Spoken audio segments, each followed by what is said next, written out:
सोचो जिसकी तनख्वाह 50,000 रुपए, यार 50,000 रुपीज, वो अपना मुंह पीट रहा है कि मैं अपने बच्चों को ईद पे कपड़े कहां से दिलाऊंगा, मैं तो ना अफ्तारी करा पा रहा हूं ना सहरी करा पा रहा हूं, मेरे बच्चे भूखे सो रहे हैं। आप सोचो यार क्या कयामत हो गई है। 850 रुपए का 30 किलो आटा आता था 1 महीने पहले भाई, आज 5 किलो नहीं आ रहा, 860 रुपए का 5 किलो आटा है। अगर आपको पता है सिक्योरिटी गार्ड सड़कों में क्यों सो रहे हैं आजकल? ये एक नया ट्रेंड शुरू हुआ है, नोट किया आपने कि सिक्योरिटी गार्ड सड़कों पे सो रहे हैं?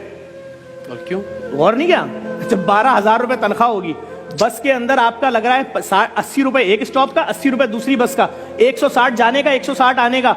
जब 9,000 तुम्हारा बस का पैसा लगेगा, 3,000 महीने का बचेगा, तुम खुद दिन में कुछ नहीं खाओगे तो बीवी क्या खाएगी, बच्चे क्या खाएंगे, घर का किराया क्या? तो अब गार्ड कह रहा है मैं सड़क पे सोऊंगा, सुबह उठूंगा, नाले में अपनी पैंट धोऊंगा, खड़ा हो जाऊंगा, दरवाजे खोलता रहूंगा दिन भर सेटों के लिए। ये है गार्ड। और जो MBA लड़के हैं ना कराची के, खुदा की कसम खा के बोल रहा हूं, रक्शे और चिंचियां चला रहे हैं। क्यों? प्राइवेट नौकरी में 30,000 से ऊपर कौन दे रहा है यार? यहाँ फिर भी कुछ ना कुछ 35,000 से ऊपर कौन दे रहा है? वो 35,000 में तलाकें हो रही है लोगों के घरों में, माँ बीमार है तो इलाज नहीं करा सकते, माफियाज का राज है, डॉक्टर के पास जा रहे हैं, डॉक्टर वो टेस्ट लिख के देता है जो 2.5 लाख रुपए का। क्यों? डॉक्टर भी उस माफिया का हिस्सा बन गए। सब डॉक्टर नहीं, लेकिन बहुत सारे डॉक्टर, वो टेस्ट लिखेगा तो उसको आधे पैसे वापस मिलेंगे ना। हमारे लोगों का क्या हाल हुआ है यार? सब बुरे लोग आपस में कनेक्टेड हैं, नेटवर्क बने हुए हैं। हुकूमत को सोचना पड़ेगा। अगर इन्होंने लोगों के लिए कोई ग्रांट नहीं दी, रमजान ग्रांट नहीं, पूरे साल का मुफ्त आटे का हाल देख लीजिए, कोई मंसूबाबंदी नहीं है, कोई प्लानिंग नहीं है, कोई कौन सी प्लानिंग? आप दिलचस्पी ही नहीं है। सर आप किस इलाके की बात करते हैं? मैं आपको औरंगी, कोरंगी, लांडी, मलीर, शाह फैसल, शादमान, बफर जोन, लियारी, खारादर, जहां बोले चलते हैं हम रात में 4 बजे। अगर आपको आवारा कुत्ते ना काटें तो मेरा नाम चेंज कर दिएगा। हमारे 3 साल की बेटी को आवारा कुत्ते काट के मार दें, हुक्मरान तो इधर आते ही नहीं पुल के इस तरफ। जो जुल्म देखें, सड़कें हमारे पास नहीं है, पानी हम गटर का पानी पीते हैं भाई, गटर का। और अगर जिंदा रहना है तो जो पानी खरीदोगे उसका 9,000 रुपए बिल बनता है, और वो भी हमें पता है वो कोई फिल्टर विल्टर नहीं होता, वो खाली हमें दिल को मुतमईन करने के लिए 2 नंबर पानी भर के दे रहा है। तो भाई लोगों को कोई सोच ही नहीं रहा है यार। आप सोचो 40,000 रुपए के अंदर 20,000 रुपए घर का बिल चला गया, रेंट 15,000 के इलेक्ट्रिक ले गई तुमसे, 5,000 में जिंदा कैसे रहेंगे?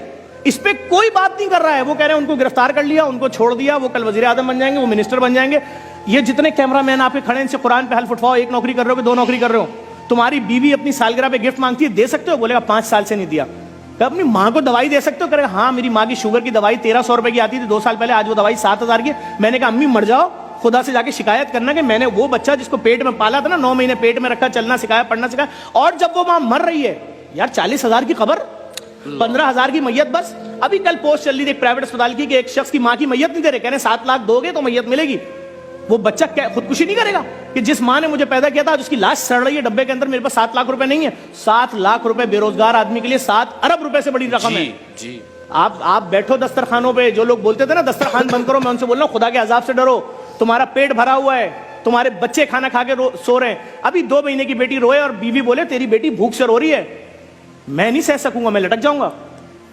तो मेरी बेटी, यार मैं तो टीवी पे ऐड देख रहा हूं, ये महंगी लॉन, ये महंगे कपड़े, ये महंगा रेस्टोरेंट, ये महंगा खाना, ये खाने का सेगमेंट, खाने ही नहीं है, सिर्फ भूख भूख भूख भूख। लोगों के पास दफनाने के पैसे नहीं है, बात ही खत्म हो गई। खुदा की कसम खा के कह रहा हूं, मेरे ऑफिस में लड़का आया, यंग लड़का आया, उसने आके ऑफिस में पता क्या बोला? उसने बोला कि सिर्फ 25,000 रुपए दे दे, मैं झूठ नहीं बोल रहा, मेरे बेटे की मैयत 3 दिन से रखी, दफनाने के पैसे नहीं, मैं किसी से बोल नहीं सकता। मैंने कहा झूठ बोल रहा है, ऐसा हो नहीं सकता। इतनी बेहिसी जमाने में लड़के को भेजा, लड़का गया, कसम खुदा की उसकी बच्चे की मैयत 3 दिन से रखी थी, सिर्फ 25,000 रुपए मांग रहा था। मैंने कहा मैयत बस के पैसे तो, बोला मैं गरीब हूं, मेरे रिश्तेदार नहीं आए, एम्बुलेंस में मैयत भेज दो। अल्लाह की जात जानती है जफर भाई, ये जब तक हम भी नेकी और इस तरह के मामलात में नहीं थे, हमें भी लगता था कि कोई ऐसी बातें कर रहा है ना तो वो शायद वो कोई बहुत ही अफसानवी बातें कर रहा है और डायलॉग है सिर्फ। लेकिन खुदा गवाह है कि वाकईतन ये जितनी बातें आप कर रहे हैं, मैं उनकी तायद करता हूँ कि इससे ज्यादा सूरत हाल खराब है। शायद हमारे अल्फाज उसको बयान ही नहीं कर सकते।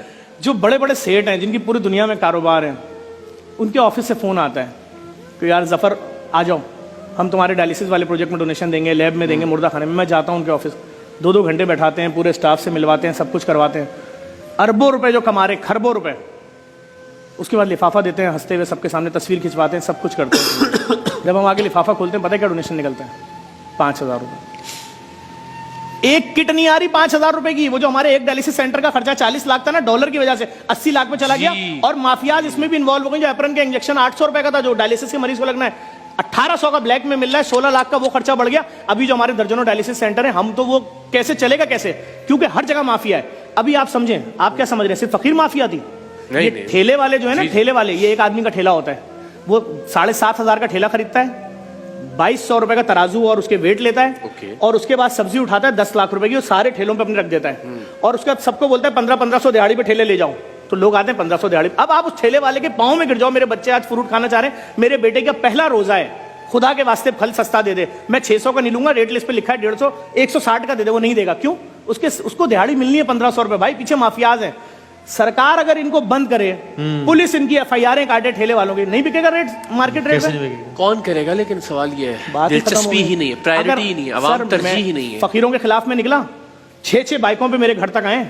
अगर मैं उस दिन उनके हाथ लग जाता, मैंने वीडियो डाली है, तो आज मेरा 10वां होता। क्यों? देखिए सीधी सी बात है, हर दुकानदार फकीर को 10 रुपए देता है। मैंने पूछा 10 रुपए क्या औकात है? उसने बोला अबे 10 तो हम इसलिए देते हैं, हमारा काम चल रहा होता है भाई। तो मैंने कहा दिन में कितने फकीरों को दे देते हो? कहते 60 65 600 रुपए लगते हैं। क्या है 600 रुपए? मैंने कहा डन।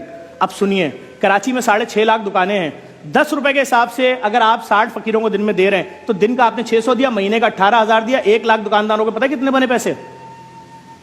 32 अरब 40 करोड़ रुपए ढोंगी फकीर लेकर जा रहा है। और अगर इसको 20,000 से तकसीम करें अच्छे राशन से, तो 16 लाख खानदानों के घरों में राशन जाएगा। और अगर साल पे तकसीम कर दें, साल पे, तो 1,32,000 खानदानों को डेली राशन जाएगा।